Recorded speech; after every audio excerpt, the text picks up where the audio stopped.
15절까지만 보시겠습니다. 저와 여러분들이 교독을 읽겠습니다. 제가 먼저 1절 말씀 읽겠습니다. 이스라엘 자손의 모든 가문의 우두머리와 천부장과 백부장과 왕을 섬기는 관원들이 그들의 숫자대로 반이 남이니 각 반열이 24,000명씩이라 1년 동안 달마다 돌아가며 들어가며 나왔으니 첫째 달 반의 단장은 삽디의 아들 아소부함이요 그의 반에 24,000명이라. 그는 베레스의 자손으로서 첫째 달 반의 모든 지휘관의 우두머리가 되었고 둘째 달 반의 단장은 아고와 사람 도디후 또 미분시 그의 반의 주장이 되었으니 그의 반에 24,000명이요. 셋째 달 군대의 첫째 지휘관은 대제사장 여호야다의 아들 브나야요 그의 반에 24,000명이라. 이 브나야는 30명 중에 용사요 30명 위에 있으며 그의 반 중에 그의 아들 암미사밧이 있으며. 넷째 달 넷째 지휘관은 요아베야와 아사엘이요 그 다음은 그의 아들 스바자이니 그의 반에 24,000명이요. 다섯째 달 다섯째 지휘관은 이스라 사람 사무시니 그의 반에 24,000명이요. 여섯째 달 여섯째 지휘관은 드고와 사람 이케스의 아들 이라이니 그의 반에 24,000명이요. 일곱째 달 일곱의 지휘관은 에브라임 자손에 속한 말론 사람 헬레스이니 그의 반에 24,000명이요. 여덟째 달 여덟째 지휘관은 세라 족속 부사 사람 시프게이니 그의 반에 24,000명이요. 아홉째 달 아홉째 지휘관은 베냐민 자손 아나도 사람 아비에셀이니 그의 반에 24,000명이요. 열째 달 열째 지휘관은 세라 족속 느도바 사람 마하레이니 그의 반에 24,000명이요. 열한째 달 열한째 지휘관은 에브라임 자손에 속한 아리돈 사람 분하야이니 그의 반에 24,000명이요. 다 함께 열둘째 달 열둘째 지휘관은 온니엘 자손에 속한 느도바 사람 헬겐이 그 반에 24,000명이었더라. 아멘. 역대상 17장은 그 가문의 우두머리들이 군대에서 봉사하는 직임을 맡은 군대 조직이 1절부터 15절까지 나와 있고, 그 다음에 각 지파에 관할하는 지휘관들의 이야기가 24절까지 연결되어 있어서 각 지파와 가문의 우두머리들이 군대를 조직해서 이 이스라엘의 나라의 지역을 잘 다스린다 하는 그러한 이 조직을 먼저 구성되는 것을 말하고 있고, 그 다음에 왕의 재산을 맡은 자들의 모습을 열거하고, 그 다음에 왕의 주변을 이제 섬기는 그런 그 관집사라든지 아니면 왕의 자손들을 관리하는 것이라든지 아니면 모사라든지 이렇게 가까이서 섬기는 지휘관들의 모습이 마지막 34절까지 나와 있습니다. 21장까지는 이 왕의 체제를 세우고 정복하는 과정이 역대상 21장까지 나와 있는 말씀입니다. 그 다음에 솔로몬이 선택되어서 22장부터 26장까지는 성전 건축을 준비하는 과정이 기록되어 있고, 그 다음에 27장부터 연결되는 이 조직은 그 다음에 성전 건축 준비 이후에 나라의 기강을 세우는 그런 여러 조직들과 제도들을 세우는 그런 과정을 보여주고 있습니다. 먼저 22장부터 26장까지 다윗이 성전을 준비하는 과정을 보면 그는 하나님께 이미 약속을 받았습니다. 너는 성전을 지을 수 없다. 대신 내가 준비를 하되 내 아들 솔로몬 때에 가서 성전이 완공될 것이다 하는 약속을 받고, 다윗은 자기가 평생 성전 건축을 소망했지만 하나님 허락지 않는 것을 받아들이고 기쁜 마음으로 성전 준비하는 과정이 26장까지 각 제사장들, 레위인들, 성가대, 조직 이런 모든 것들을 아주 구체적으로 민수기보다 더욱더 철저하게 잘 구분되어서 나누어서 준비를 해 놓은 상태입니다. 먼저 다윗이 성전 건축하고 준비하는 과정 속에서 다윗의 마음을 먼저 살펴보면 몇 가지로 이 다윗의 마음이 예배에 대해서, 성전 건축에 대해서, 하나님을 섬기는 것에 대해서 구체적으로 준비하는 모습을 볼 수 있습니다. 첫 번째로는 하나님의 약속의 말씀을 듣고 기쁘고 아주 자원한 마음으로 하나님께 준비하여 드렸다. 하나님이 그 모습을 받으셨다고 하는 것을 우리에게 보여주고 있습니다. 하나님은 기쁜 마음으로 자원하는 마음으로 드리는 예배, 섬김, 봉사를 받으신다 하는 것입니다. 다윗은 하나님과 평생 동행하면서 하나님의 사람으로 하나님이 무엇을 원하시는지 잘 알고 있는 그러한 이 신앙의 사람이었습니다. 어린 시절 이새의 8번째 아들로 들에 나가 양을 칠 때부터 그는 하나님이 어떤 것을 바라는지 라는 것을 알았습니다. 왕이 되고 나서도 그랬고 또 왕을 기름 부음 받고도 그가 탄탄대로를 거는 것이 아니라 사울 왕에 쫓겨서 20년간 도피 생활을 하는 과정 가운데도 하나님이 무엇을 원하시는지 알고 그것의 정도를 지키고 또 사람들의 인심을 사고 하는 과정을 쭉 그려주고 오고 있습니다. 때로는 이 징계를 받고 실수를 해서 어려움을 당하는 그런 과정 가운데도 다윗은 오히려 하나님이 이런 것을 원치 않는구나 하는 것을 깨닫게 되는 과정도 있었습니다. 그래서 하나님의 마음을 아프게 해서는 안 된다고 하는 것을 알고 이제 삶을 마치는 하나님 앞에 돌아가기 전 마지막 모습을 전하고 있는 것이 역대상 22절 2장 성경 건축 준비부터 34장 마지막 29장 마지막까지의 과정을 아주 그려주고 있는 모습을 볼 수 있습니다. 근데 우리가 생각해 볼 것이 있습니다. 우리가 자원하는 마음은 알겠는데 하나님이 원하시는 마음을 어떻게 알 수 있는가 하는 것입니다. 우리는 하나님이 원한다고 하는 것을 생각 속에서는 알고 있지만 구체적으로 알 수가 없습니다.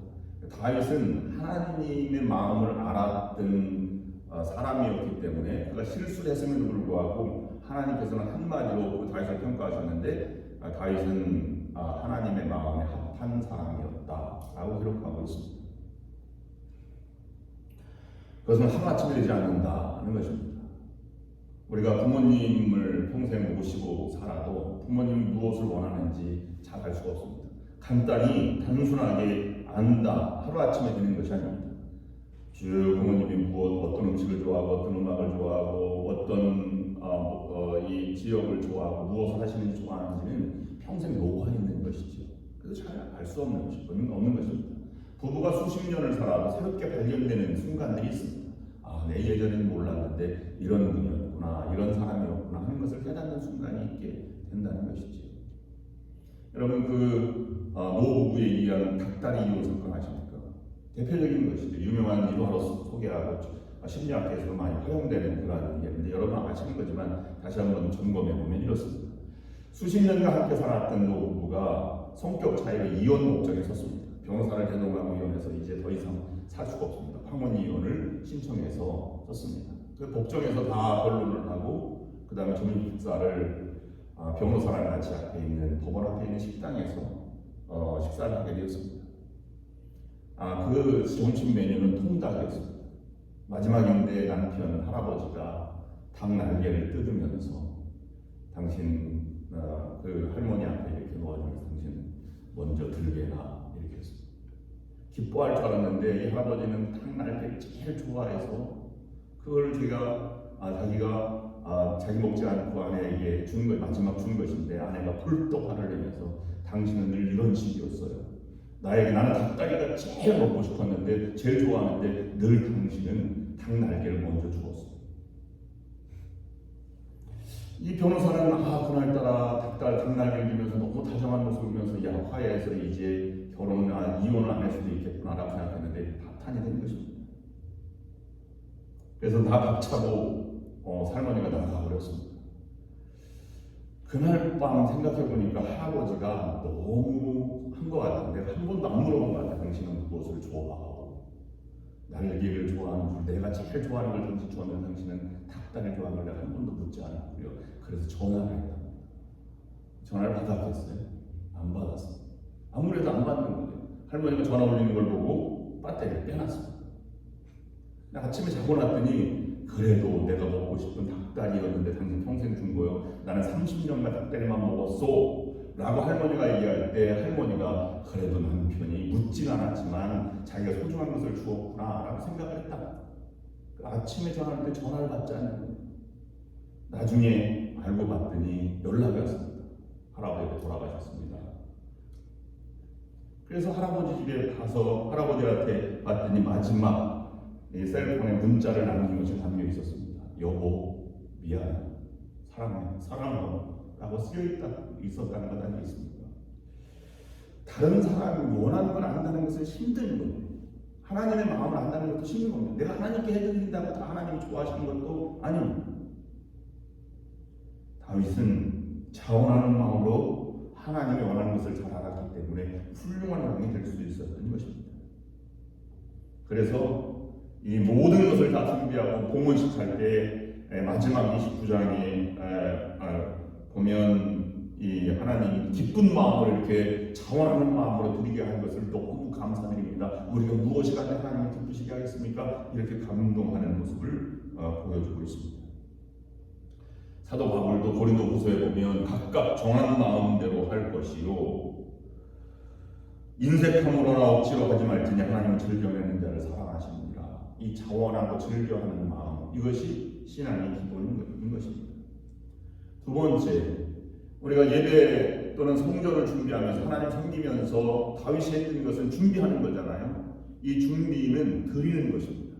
내가 무엇을 얻고자 하는 것이 아니고 하나님께 드려진 것입니다. 그래서 여기 성전의 예배당에 가보면 중앙에 있는 옛날 광대상은 여기 히브리어로 이렇게 잘 알 수 없지만 카도시 이렇게 써있는 광대상이 있습니다. 그건 제물이라는 뜻이에요. 거룩이라는 것이죠. 거룩이 원래 각을 뜬 제물, 하나님께 드려준 제물같이 말하는 것 아니겠습니까? 저는 신앙 1세대입니다. 그래서 부모님의 세대 신앙을 이어받지 못했습니다. 그런데 신앙생활 하다 보면 성도들 아니면 그 오랜 수십 년간 몇 대에 들어와서 이렇게 신앙생활 하신 장로님들이나 또 권사님들 이렇게 모습을 보면 너무 정성스럽게 드려지는 그런 모습을 보면서 감동을 할 때가 많이 있습니다. 작은 것 하나라도 정성스럽게 예물을 드리고 그리고 기쁜 마음으로 드리는 모습을 보면서 저도 많이 배웠습니다.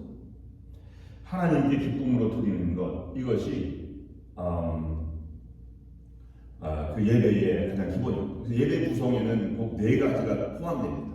하나님께 영광, 그 다음에 우리의 간구, 그 다음에 말씀을 받음, 그 다음에 우리의 헌신을 드림.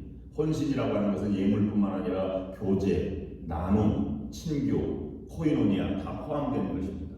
우리가 하나님께 드린다는 다 드리는 것입니다. 무엇을 드리냐면 하나님께 영광을 드리고 존귀를 드립니다. 그 이름 거룩함을 드리는 것입니다. 그다음에 마음의 기도를 드린다고 하는 것도 우리의 마음의 소원과 간구와 하나님께 모든 것을 내 삶을 드리는 과정이 간구입니다. 말씀을 통하여 하나님께 마음을 알고 난 다음에 우리의 삶을 헌물과 친교와 삶을 나눔으로 섬김을 드리는 것이 바로 예배입니다. 그럼 예배는 한 가지, 너는 거룩한 산제사로 드리라고 하는 것은 예배 형식만이 아니라 예배 모든 과정, 삶의 과정을 통해서 펼쳐지는 것까지 예배라고 볼 수 있는 것입니다. 그러면 그 예배를 드린다고 하는 것은 세 번째로 영원히 기억에 남을 만한 성전을 건축하는 것이 다윗의 꿈이었다면 우리들의 꿈도 영원히 남을 흔적을 남기는 것, 그것이 예배에 참여하는 자의 삶의 자세입니다. 인색한 사람은 너무 자기를 내세우기 때문에 하나님이 주신 복도 잘 알 수가 없습니다. 그런데 하나님께서는 넉넉하게 드리는 것, 무엇이 제일 넉넉할까요? 우리가 정말로 신앙생활하는 근본적인 목적이 무엇일까요? 하나님이 원하는 것은 무엇일까요? 내 삶을 드리는 것 아니겠습니까? 내 목숨을, 내 생명을 드립니다. 이런 목숨을 드릴 때, 모든 것을 넉넉하게 드릴 때 하나님께서는 그의 삶을 하나님의 입장으로, 하나님의 모습으로, 하나님의 손길로 인도하시고 축복해 주신다고 하는 것입니다. 다윗은 호화로운 삶을 사는 사람이었죠. 전쟁에서 한 번도 패하지 않았으니까 그는 생명의 위협도 느낄 수 없었을 것입니다. 왕이 되기 이전에는 위협을 느꼈지만 왕이 된 이후에는 그런 삶을 살았습니다. 그러나 그것에 만족하지 않고 하나님께 드리려고 영원한 후사, 이 다윗과 그 족장들에게 약속하신 그런 땅과 아니면 자손들에 대한 것을 전에 약속을 이루기 위해서 그는 호화로운 왕궁 생활을 기록하고 나의 삶은 그저 나그네와 같다. 하나님께 드려지는 것이다. 그림자 같이 머무는 삶이라고 고백하는 이 다윗의 시편의 모습들을 우리가 너무 많이 살펴볼 수 있습니다. 그런 것 때문에 다윗이 유명해진 것입니다. 그러면 깊게 넓게 예배를 생각한다고 하는 것이 중요합니다.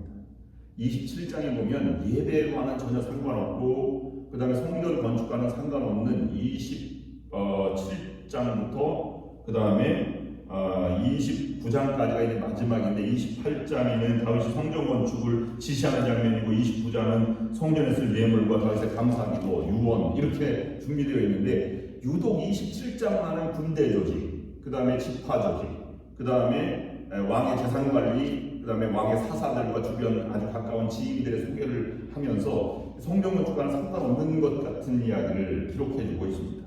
오늘 27장에서 우리에게 주는 교훈은 세 가지입니다. 여러분, 예배를 큰 그림으로 생각하십시오.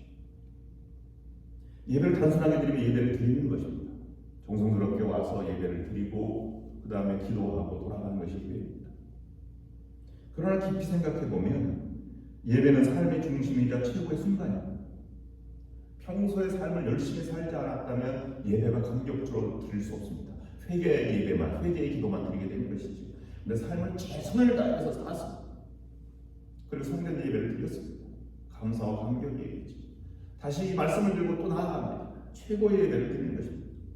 그러면 예배를 잘 드리고 예배가 살면 개인도 사는 것이요, 정결한 삶이 되는 것이요, 교회도 부흥하는 길이요, 이 이웃도 사는 길이요, 나라와 민족도 살아가는 길임을 다윗은 알았기 때문에 준비하는 것입니다. 세상을 살리는 것이 예배이고 또 우리가 살아서 예배를 드리지만 또 감사한 일입니다. 그러나 중요한 것은 예배를 정성스럽게 준비하고 드리는 것이 살리는 길이고 내가 사는 길이고 세상을 살리는 길이라고 하는 것입니다. 우리가 이 27장 1절부터 15절까지 읽었습니다. 여기는 군대 조직에 대한 것인데 24,000명씩 나눴어요. 12지파로 나누어서 이 조직을 해야 했는데 1절 말씀에 중요한 키워드가 있습니다. 이스라엘 자손의 모든 가문의 우두머리와 천부장과 백부장과 왕을 섬기는 관원들이 그들의 숫자대로 반이 나누니 그 반열이 24,000명씩이라 1년 동안 달마다 들어가며 나왔다라고 이렇게 하고 있습니다.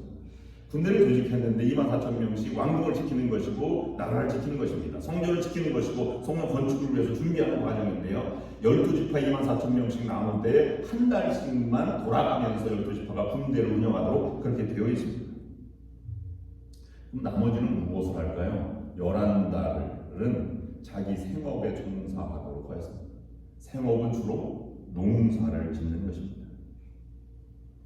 그러면 이렇게 하면 두 가지 효과가 있습니다. 첫 번째로는 생업에 한 달만 뛰어서 나가니까 생업에 큰 영향이 없고 그리고 가문과 가족을 먹여 살릴 수 있는 노동력이 제공되어서 큰 그러한 징집에 한 달만 응하기 때문에 이 군인들의 불만이 전혀 없고 가게를 이어갈 수 있는 장점이 있습니다. 두 번째는 나도 국민의 일원으로서 국방의 의무를 한다고 하는 것 때문에 자부심과 그 다음에 민족의 어떤 정신을 이어가고 나라를 지킨다고 하는 그런 열정 또는 애국심, 군인으로서의 훌륭한 그러한 조직의 일원으로 기강을 든든히 소화하는 그런 과정이 있습니다. 두 가지 효과를 다 누릴 수 있는 것입니다. 그럼 이 조직이 우리의 삶에도 똑같이 적용됩니다. 예배만 드려서 찬양단, 설교자만 중요한 것이 아니라 주변의 모든 준비하는 과정, 그 다음에 친교하는 담당, 그 다음에 이 모든 예배를 준비하고 쓸고 닦고 하는 모든 것들도 다 소중한 것입니다. 그것이 교회를 아름답게 살아있는 예배로 나아가게 되는 것입니다. 두 번째, 오늘 여기 보면 예배를 그럼 살아있는 예배를 드리기 위해서 정성으로 다 준비하고 나아가는 과정이라면 우리가 정성을 다하고 정신이 살아있고 영이 살아있지 않으면 예배를 정성스럽게 드릴 수 없습니다. 영이 살아있다는 말은 무엇일까요?